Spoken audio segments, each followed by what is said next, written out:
Hello student, आज हम लोग पढ़ेंगे DLED द्वितीय सेमेस्टर वर्तमान भारतीय समाज एवं प्रारंभिक शिक्षा। जैसा कि हम लोग कल पढ़े थे इसमें कि शिक्षा के प्रकार, जिसमें दो प्रकारों को हम पढ़े हैं, अनौपचारिक और औपचारिक। ये दोनों प्रकार हम पढ़ चुके हैं। आज हम पढ़ेंगे दूरस्थ शिक्षा। जो तीसरा प्रकार है शिक्षा के प्रकार में वह है दूरस्थ शिक्षा, या जिसे कहा जाता है डिस्टेंस लर्निंग या डिस्टेंस एजुकेशन।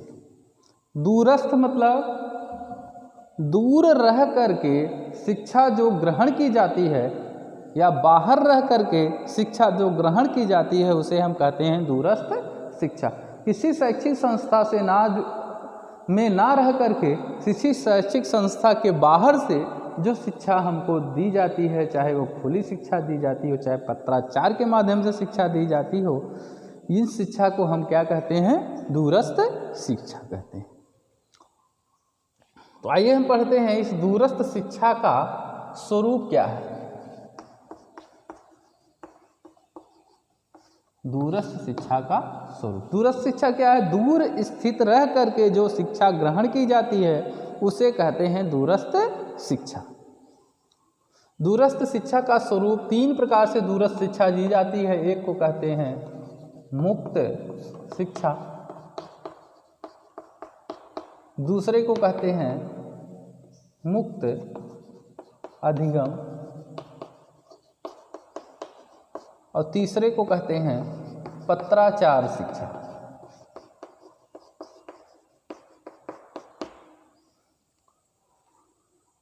मुक्त शिक्षा क्या है? शिक्षा की वह व्यवस्था जो स्वतंत्र हो, बिना किसी नियंत्रित वातावरण में जो हमको दी जाए, उसे कहते हैं मुक्त शिक्षा। दूसरा है मुक्त अधिगम। क्या है? एक प्रकार से ये भी मुक्त शिक्षा के समान है, लेकिन मुक्त शिक्षा में क्या होता है, इसमें कुछ संस्थाएं प्रचलित हो गई हैं, लेकिन मुक्त अधिगम में अभी संस्थाएं प्रचलित नहीं होती। खुले रूप में जो अनियंत्रित वातावरण में हम शिक्षा ग्रहण करते हैं उसे मुक्त अधिगम कहते हैं। मुक्त शिक्षा मतलब एक तरह से एक संस्थान होता है और उसके द्वारा हमें क्या है, सामग्रियां भेजी जाती हैं, जिसे कहा जाता है मुक्त शिक्षा। तीसरा है पत्राचार शिक्षा। पत्र पत्रिकाओं के माध्यम से, स्टैम्प के माध्यम से, टेम्पलेट के माध्यम से, बैलेट और आपके किताबों के माध्यम से जो शिक्षा हमें पत्र व्यवहार के द्वारा प्रेषित की जाती है उसे कहते हैं पत्राचार शिक्षा। मुक्त शिक्षा क्या है? वह शिक्षा जो खुले विश्वविद्यालयों के माध्यम से हमको दी जा रही है उसे मुक्त शिक्षा कहते हैं। वह शिक्षा जो अनियंत्रित वातावरण में हमें कहीं से मिल रही है उसे कहते हैं मुक्त अधिगम। तीसरा पत्राचार शिक्षा, वह शिक्षा जो पत्र पत्रिकाओं के माध्यम से, किताबों के माध्यम से शैक्षिक सामग्रियां हमारे घर आ रही हैं, उसके द्वारा हम पढ़ रहे हैं, तो उसे कहते हैं पत्राचार शिक्षा।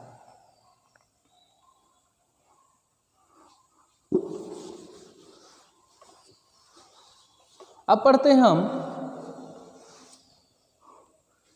ये जो आपकी दूरस्थ शिक्षा की शैक्षिक सामग्री।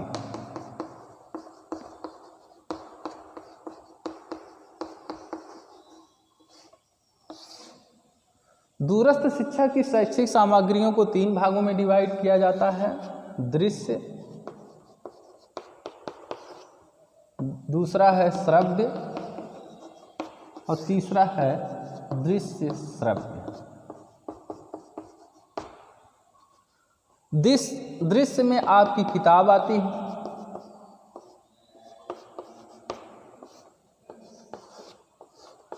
आपके न्यूज़पेपर आते हैं, चार्ट आते हैं, मैगजीन आती है,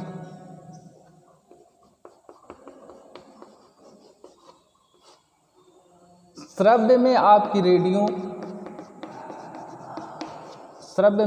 रेडियो, इसके अलावा श्रव्य में ऑडियो कैसेट,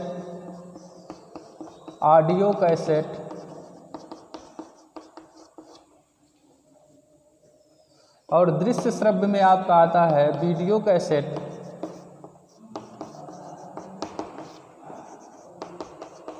वीडियो कैसेट, इसके अलावा आता है आपका OHP मतलब ओवरहेड प्रोजेक्टर। दूरस्थ शिक्षा की जो शैक्षिक सामग्रियां होती हैं वह दृश्य हैं, श्रव्य हैं, दृश्य श्रव्य। दृश्य मतलब जो शैक्षिक सामग्री हमारी आँखों को दिखाई देती है उसे कहते हैं दृश्य। श्रव्य का मतलब जो शैक्षिक सामग्री हमारे आँखों जो हमारे कानों को सुनाई देती है उसे कहते हैं श्रव्य। और जो शैक्षिक सामग्री हमें आँखों के द्वारा दिखाई भी देती है और कानों के द्वारा सुनाई भी देती है उसे कहते हैं दृश्य श्रव्य। तो हम क्या देखते, किताब पढ़ते हैं, कैसे पढ़ते हैं? देख कर पढ़ते हैं। पेपर, कोई न्यूज़पेपर पढ़ते हैं वो देख करके पढ़ते हैं। चार्ट कोई लगा हुआ है वो देख करके पढ़ते हैं। मैगजीन कोई है वो देख करके पढ़ते हैं। रेडियो के द्वारा हम क्या करें, न्यूज़ सुनते हैं, रेडियो के द्वारा शैक्षिक सामग्रियाँ सुनते हैं और हमारी जो ऑडियो कैसेट है उसको सुनते हैं। सर दृश्य श्रव्य शैक्षिक सामग्रियाँ क्या, वीडियो कैसेट जो आपकी हो गई, पहले CD वगैरह लगती थी उसको कहते हैं ओवरहेड प्रोजेक्टर। ये क्या है, ये शैक्षिक बड़े बड़े शैक्षिक संस्थानों में आपका लगा हुआ है जिसमें ट्रांसपेरेंसी का प्रयोग होता है। एक पन्नी का पेपर होता है और उस पर जो है आपके परमानेंट मार्कर से लिखा जाता है और वह लिखा हुआ पेपर उस OHP के स्कैनर पर रखा जाता है और स्कैन करके आपको फोकस के माध्यम से पढ़ाया जाता है, उसे कहते हैं OHP। तीसरा इसमें है टेलीविज़न।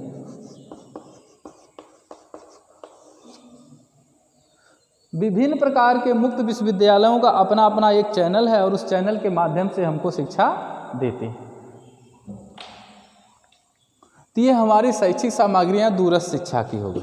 अब पढ़ते हैं इस दूरस्थ शिक्षा का उद्देश्य क्या है या गुण क्या है।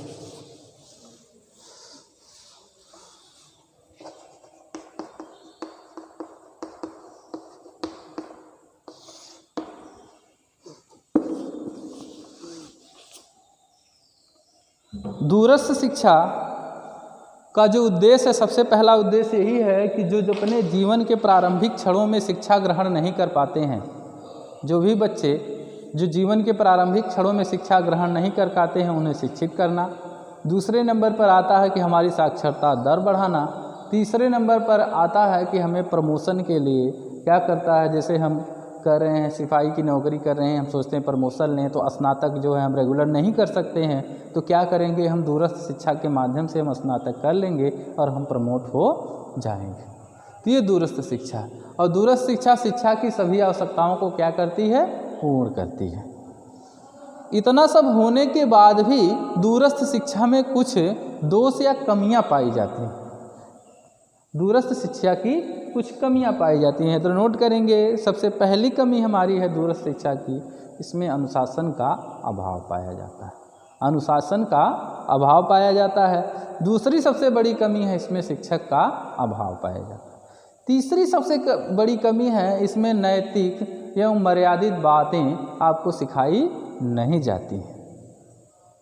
चौथी सबसे बड़ी कमी है यह शिक्षा केवल जीवन के प्रारंभिक क्षणों में जो शिक्षा ग्रहण कर लिए हैं उनके लिए श्रेष्ठ है, अन्यथा यह परंपरागत शिक्षा ही हमारी श्रेष्ठ मानी जाती है। तो दूरस्थ शिक्षा के गुण हमने पढ़ा, दूरस्थ शिक्षा की विशेषताएं या दूरस्थ शिक्षा में कितनी कमियां हैं, या कहते हैं दूरस्थ शिक्षा की आवश्यकता क्यों है। तो आवश्यकता भी हमने गुण के साथ मिलजुल करके पढ़ा कि वे बच्चे जो जीवन के प्रारंभिक क्षणों में शिक्षा नहीं कर पाते हैं वो क्या करते हैं, दूरस्थ शिक्षा के माध्यम से शिक्षा ग्रहण करते हैं। और यह शिक्षा के सभी मानकों पर खरी उतरती है और यह शिक्षा हमारे लिए एक जीवन यापन का साधन भी बनती है। तो ये हमारी है दूरस्थ शिक्षा।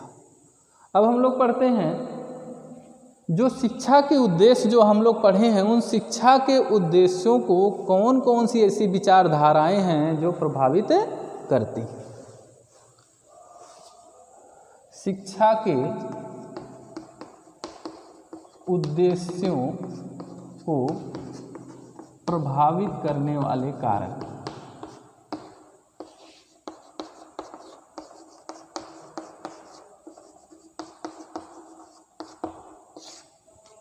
पहले हम लिख लेते हैं नंबर 1 राजनीतिक विचारधारा।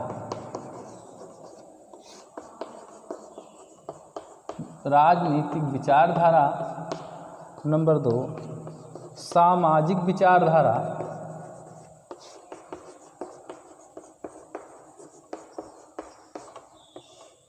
नंबर 3 आर्थिक प्रभाव,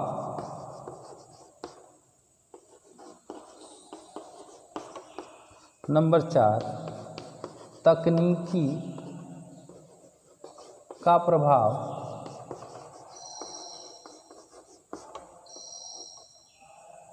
और नंबर 5 भौगोलिक या प्राकृतिक दशाएं।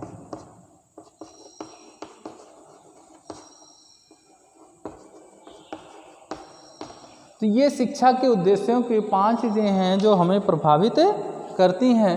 तो राजनीतिक विचारधारा, जैसा कि हम देख रहे हैं कि सारे शिक्षा की व्यवस्था का क्या करना, संचालन करना सरकारों का काम होता है, राजनीतिज्ञों का काम होता है। वो जिस प्रकार से शिक्षा की व्यवस्था करेंगे उसी प्रकार की शिक्षा व्यवस्था हमारे लिए लागू होगी। आज प्राइमरी की स्थिति देख रहे हैं कि क्या है, इसमें इतनी व्यवस्था की जा रही है तब भी प्राइमरी की स्थिति फेल है। तो कहीं न कहीं सरकार खुद नहीं चाहती है कि प्राइमरी की स्थिति ठीक हो या सरकारी स्कूलों की स्थिति ठीक हो, जिससे क्या हो, हमें अच्छी शिक्षा मिल सके। तो ये राजनीतिक विचारधारा है। दूसरा है सामाजिक विचारधारा। समाज में बहुत सारे ऐसे लोग हैं जो कहते हैं कि अब पढ़ लिख करके क्या करोगे, पढ़ लिख करके क्या बनना है। जैसे मूल रूप से लिंग भेद लड़कियों की तरफ जाए कि लड़कियों को ज़्यादा पढ़ने की आवश्यकता नहीं है, शादी विवाह कर दीजिए, अपने घर चली जाएंगी। तो ये हमारी क्या है, सामाजिक विचारधाराएं हैं जो हमें पढ़ने नहीं, शिक्षा के उद्देश्यों की पूर्ति नहीं करती। तीसरा आर्थिक प्रभाव। आर्थिक कारण सबसे बड़ा शिक्षा की रुकावट में कारण बनता है कि अगर हम पढ़ना चाहते हैं, डॉक्टरी पढ़ना चाहते हैं, इंजीनियर बनना चाहते हैं, वैज्ञानिक बनना चाहते हैं, तो ये सब चीज़ों के लिए बहुत सारा धन चाहिए हमारे पास, लेकिन हमारे पास उतना धन नहीं है तो हम क्या कर सकते हैं, उस शिक्षा को प्राप्त नहीं कर सकते। तो आर्थिक प्रभाव भी हमारा पड़ता। चौथा तकनीकी प्रभाव। शिक्षा के क्षेत्र में टेक्निक या तकनीक का बहुत ज़्यादा इस्तेमाल हो रहा है। तो यह इतना ज़्यादा इस्तेमाल होने के बाद भी कहीं ना कहीं आज हम देख रहे हैं कि इस तकनीक की क्या है, कमी। जैसे ऑनलाइन क्लासेज आपकी चल रही हैं और गाँव देहातों में बराबर नेटवर्क नहीं रहता होगा, या हम लाइव क्लास आपके साथ नहीं कर सकते हैं। इसके कारण क्या है, नेटवर्क है, और इसके जो उपकरण है इतने महंगे महंगे हैं कि हर कोई लगा नहीं सकता है। इसलिए कितना भी तकनीक आगे चल गई है लेकिन इसके उपकरण बड़े महंगे महंगे हैं, जिसके कारण हम शिक्षा ग्रहण नहीं कर पाते। पांचवा है भौगोलिक प्रभाव। ज़्यादा गर्मी पड़ रही है, ज़्यादा सर्दी पड़ रही है, या बरसात हो रही है जिसकी ध्वनि हमारे कानों में गूंज रही है और हम पढ़ नहीं पा रहे हैं। ज़्यादा गर्मी पड़ रही है तो हम गर्मी में पढ़ने लायक नहीं रह जाते। ज़्यादा ठंडी पड़ रही है तभी हमारा पढ़ने का मन नहीं करता है। तो ये प्राकृतिक और भौगोलिक दशाएँ जब तक हमारे लिए सूटेबल नहीं होंगी तब तक हम क्या करेंगे, पढ़ नहीं पाए। तो हमने क्या पढ़ा, शिक्षा के उद्देश्यों को प्रभावित करने वाले कारक में राजनीतिक विचारधारा, सामाजिक विचारधारा, आर्थिक प्रभाव, तकनीकी प्रभाव और भौगोलिक प्रभाव। ये सारी चीज़ें शिक्षा के उद्देश्य को क्या करती हैं, हमारे प्रभावित करती हैं। आज के लिए इतना ही।